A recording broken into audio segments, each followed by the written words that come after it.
तो हेलो दोस्तों, मैं हूं आपका दोस्त और होस्ट सुनील और आप सुन रहे हैं सुनील हॉरर स्टोरी। कहानी को देखने से ज़्यादा सुनने में मज़ा आता है, तो अपने हेडफोन लगा लीजिए। आज की कहानी का नाम है अमावस की रात। दोस्तों, ऐसी कहानी मैं पहले भी सुना चुका हूं, लेकिन ये उससे भी अलग है। तो दोस्तों, कहानी को शुरू करते हैं। आप कृपया चैनल को सब्सक्राइब कर लें और अगर आपको कहानी अच्छी लगे तो आप लाइक कर देना। तो दोस्तों, कहानी को शुरू करते हैं। मेरा नाम आर्यन है, लेकिन ये सिर्फ एक नाम है। मेरी पहचान इससे भी ज़्यादा खौफनाक और रहस्यमयी है। मैं कौन हूँ? ये सवाल मैं हर बार अपने आप से हजारों बार पूछा, लेकिन हर बार जवाब और भी ज़्यादा डरावना निकलता। मैं दोस्तों उन जगहों पर जाता हूँ जहाँ जाना मना है। मैं उन जगहों को रहस्यों की जानकारी लेता हूँ और कोशिश करता हूँ जहाँ पर सदियों से राज्यों को और रहस्यों को छुपाया गया हो। मुझे अंधेरे से डर नहीं लगता, बल्कि अंधेरा तो मेरा सबसे अच्छा दोस्त है। रात के समय जब लोग अपने घरों में बंद होते हैं, तब मेरी दुनिया शुरू हो जाती है। मेरा जन्म किसी आम इंसान जैसा नहीं हुआ। मेरी ज़िंदगी एक ऐसे रहस्य से भरी हुई है जिसे कोई समझ नहीं सकता।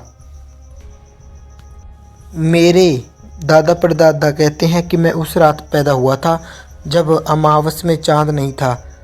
चारों ओर सिर्फ अंधेरा था और हवाएं मौत का गीत गा रही थी। मेरी माँ ने कहा था कि जिस रात मैं इस दुनिया में आया, उसी रात एक पुराना दरवाज़ा अपने आप खुल गया। एक ऐसा दरवाज़ा जो पुश्तों से बंद पड़ा था, सदियों से बंद पड़ा था। मुझे दोस्तों बचपन से ही अजीब सपने आते थे। सपने तो कह नहीं सकते, बल्कि भयानक दृश्य। कभी कभी तो मैं उन जगहों को देखता जिनका कोई अस्तित्व ही नहीं था, लेकिन जब मैं वहां जाता तो सब कुछ वैसा ही होता जैसे मेरे सपने में दिखता था। लोग मुझे कहते हैं कि मैं इंसानों से अलग हूं, और सच जानूं तो मैं खुद को भी पता है मुझे भी मैं इंसानों की दुनिया से या इंसानों का हिस्सा नहीं हूं। मेरी आंखों में एक अजीब सा डर समाया रहता है, वो डर जो मेरे अंदर है, लेकिन मुझे खुद को भी नहीं पता कि वो डर क्या है। अमावस की रात हमेशा ही मेरे लिए कुछ अलग होती है। उस रात कुछ ना कुछ अजीब होता है, कुछ ऐसा जो किसी ने कभी देखने की हिम्मत नहीं की। इस रात, अमावस की रात, वो मेरे लिए आखिरी भी हो सकती है और किसी के लिए आखिरी किसी और के लिए भी हो सकती है। तो दोस्तों, रात का सन्नाटा गहरा होता जा रहा था। हवाएं जोरों से चलने लगी थी, जैसे किसी अनहोनी का चेतावनी दे रही हूँ। आसमान में चांद नहीं था, सिर्फ काली घनी बदली और बीच बीच से बिजली की चमक। मैं एक सुनसान सड़क पर अकेला चला जा रहा था। मैं खुद को बहुत ही बहादुर समझता था, लेकिन उस रात मैं गलत साबित होने वाला था। मैं उस पुराने किले की ओर बढ़ रहा था, जानबूझकर, जिसके बारे में कहा जाता था कि वह कोई हिम्मत जाने की कोशिश ही नहीं करता। जो गया वो कभी वापस नहीं आया, लेकिन मुझे तो डर ही नहीं लगता था, या शायद मैं ऐसा सोचता था। मैं जैसे ही किले के पास से पहुंचा, अचानक सारा माहौल ठंडा हो गया। मेरी सांसें भारी होने लगी।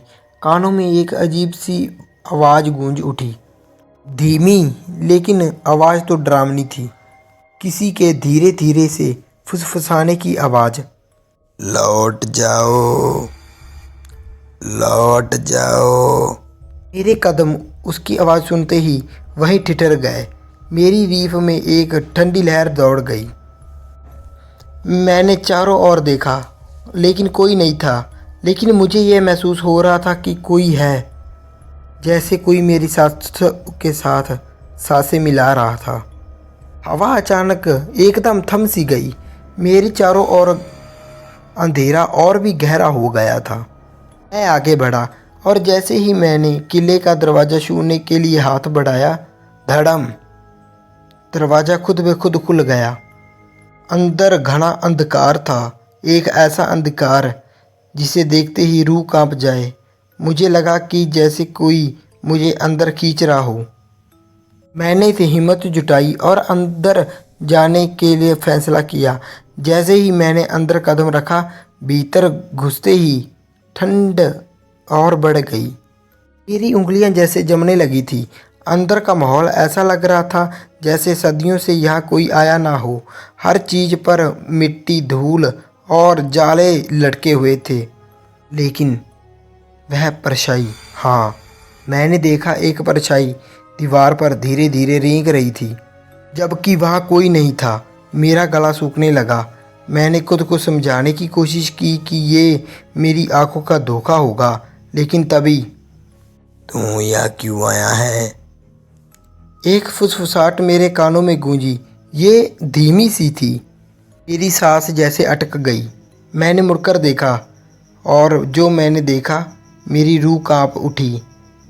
एक साया नहीं, वो एक इंसान नहीं था। उसका चेहरा नहीं, उसका चेहरा था ही नहीं, सिर्फ गहरा काला अंधेरा था और उसकी आंखें लाल जलती हुई, गहरी और भयानक थी। मेरा दिल अब जोर जोर से धड़कने लगा था। मेरे पैरों ने मेरा साथ जैसे छोड़ दिया था।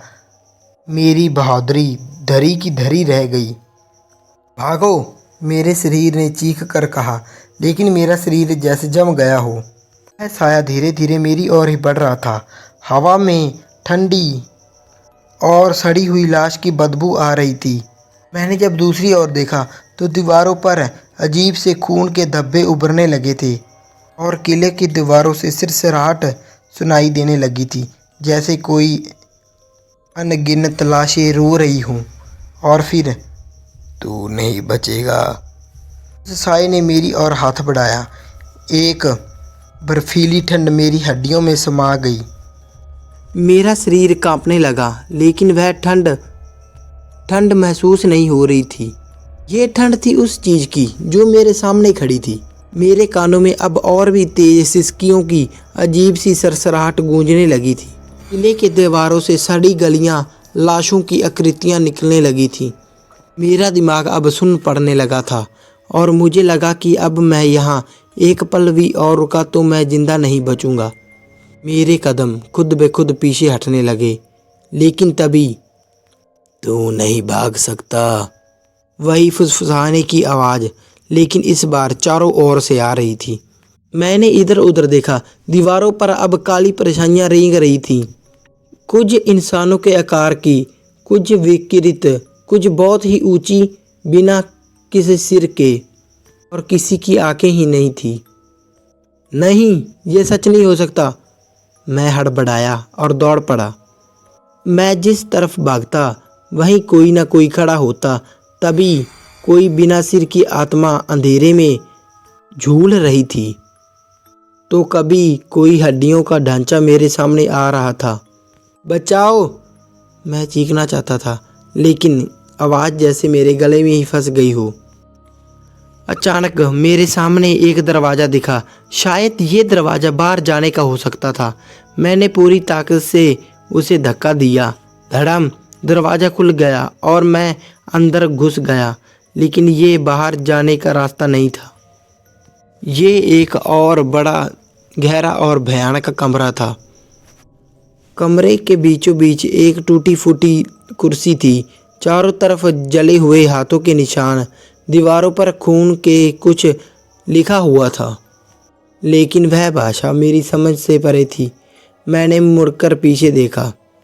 दरवाज़ा अब खुद ब खुद बंद हो चुका था और फिर उसने दस्तक देना शुरू किया। धड़म धड़म धड़म धड़म। मैंने धीरे धीरे अपनी आंखें ऊपर उठाईं। दरवाजे के पीछे कोई खड़ा था, कोई बहुत बड़ा और डरावना। और फिर दरवाज़ा अपने आप खुलने लगा। मैंने पूरी ताकत लगा दी कि दरवाजे को रोक सकूं, लेकिन मेरे हाथ बर्फ़ की तरह ठंडे पड़ गए थे। मेरी उंगलियां में कोई ताकत नहीं बची थी। दरवाज़ा धक धक धक धक धीरे धीरे खुल रहा था और उसके पीछे जो था वो कोई इंसान नहीं था। एक विकृत चेहरा, आँखों की जगह सिर्फ गहरे और काले गड्ढे, मुंह इतना बड़ा कि पूरी झोपड़ी निगल जाए। तुमने मुझे जगा दिया। आवाज़ इतनी भारी थी कि पूरा कमरा हिलने लगा। मैं चीखता हुआ बाहर भागने की कोशिश की। गले में सिर्फ घुटी हुई आवाज़ निकल रही थी। मेरा शरीर जम चुका था पैर उठ नहीं रहे थे।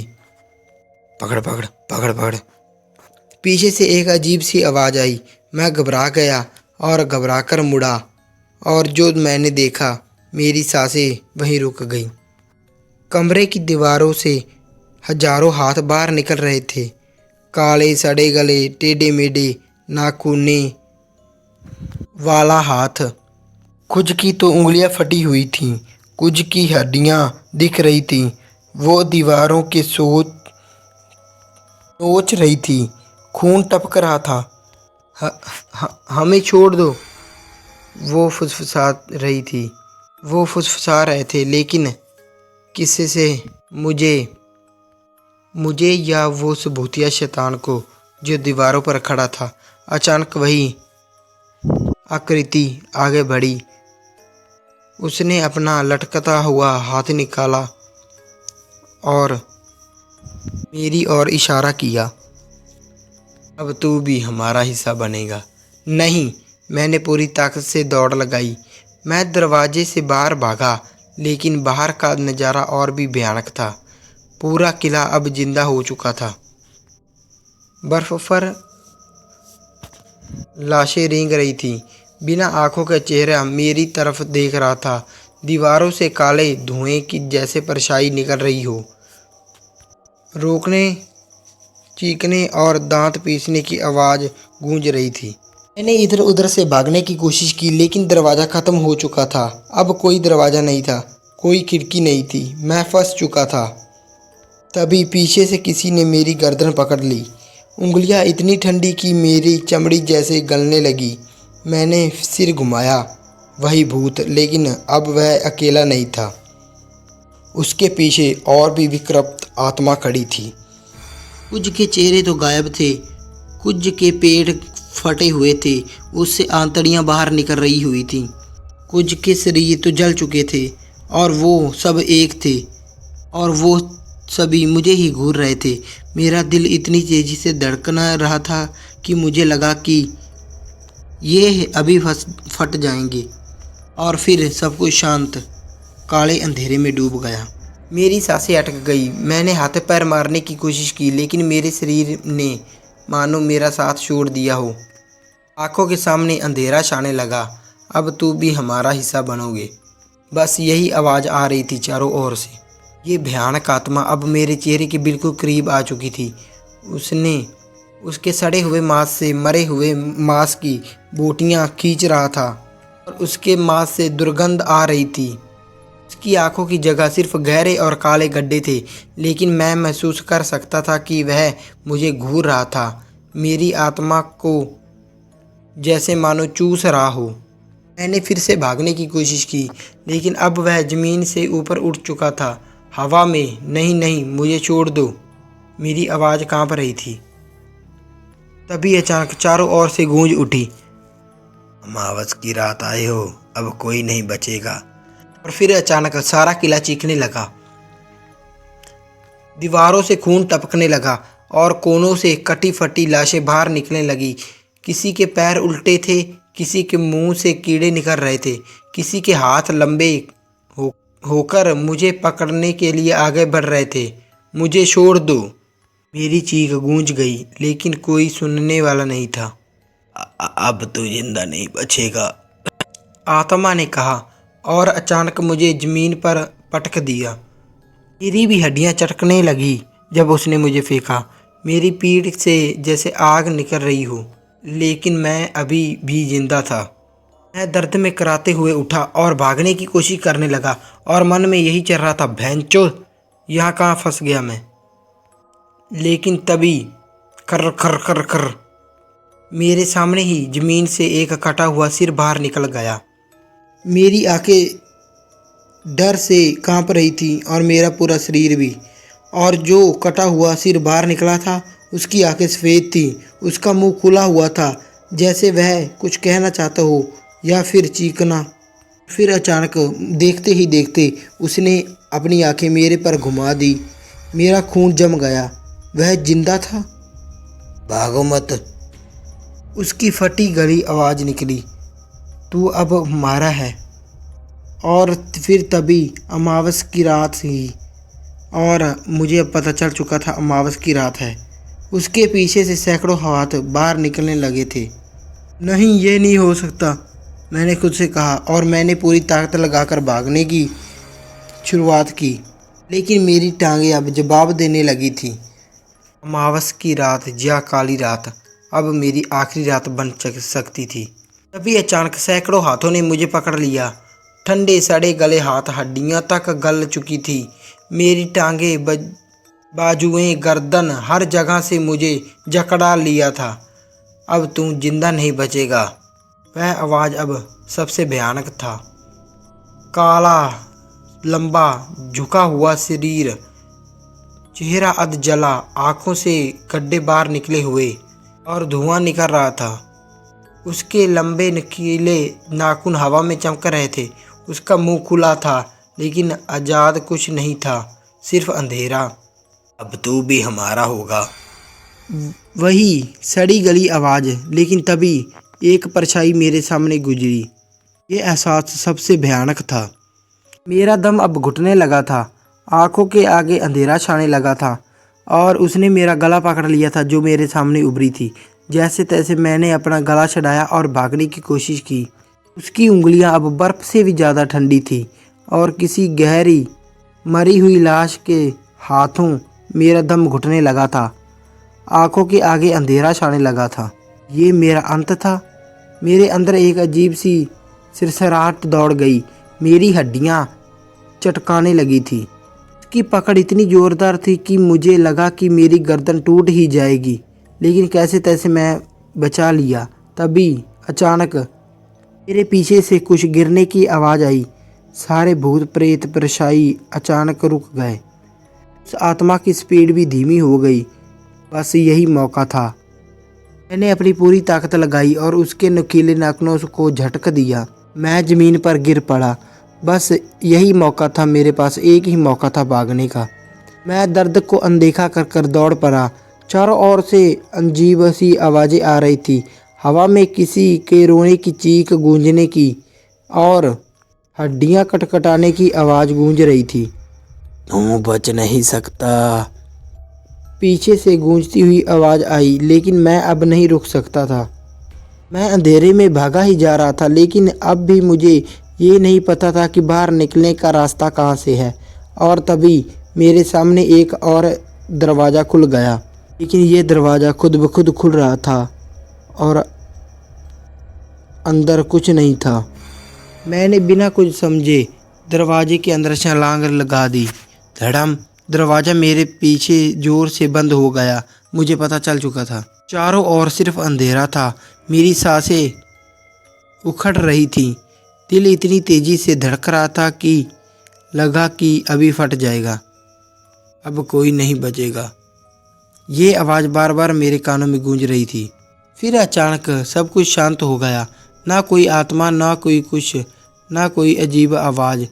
क्या मैं सच में बच गया हूँ? मैंने इधर उधर देखा, सब कुछ खाली था। लेकिन अब ये किला वैसा नहीं लग रहा था। ना ही दीवारों पर खून का निशान था, ना सड़ी गली लाशों का, ना ही कोई डरावना साया। सब कुछ वैसा ही था जैसे कई सालों से खंडर बन चुके मकान का होता है। मैं धीरे धीरे आगे बढ़ा और जैसे ही मैंने दरवाजे को धक्का दिया, मैं बाहर था। हाँ, मैं उस किले से बाहर आ चुका था। चांद तो निकल आया था, लेकिन हवा में पहले जैसी ठंडक नहीं थी। चारों ओर सन्नाटा था, लेकिन वह भयानक नहीं था, बल्कि सुनसान और सुकून देने वाला था। मैंने तभी लंबी सांस ली और अपने हाथों को देखा। वह कांप रहे थे। मैं जिंदा था, मैं बच गया था। किसी तरह लड़खड़ाते हुए मैं गांव की ओर भागा, लेकिन हर कदम के साथ मेरा दिमाग में एक अजीब सा सवाल था। आखिरकार वो खंडर में क्या था? वो किले में क्या था? क्या मैं सच में बच गया हूँ? क्या मैं अब भी अमावस की रात को याद कर कर यही कहता हूँ कि मैं सचमुच में लकी हूँ, या मुझे डर नहीं लगता, या वही अभी भी मेरे साथ है? तो दोस्तों, कैसी लगी आपको ये कहानी? लाइक शेयर कमेंट करके ज़रूर बता देना और चैनल को सब्सक्राइब कर लेना ऐसी और कहानी को सुनने के लिए। और मिलते हैं इससे भी डरावनी और ख़तरनाक कहानी में। इसका दूसरा भाग चाहिए तो बता देना, मैं आपके लिए दूसरा भाग भी लेकर आऊँगा। तब तक के लिए धन्यवाद।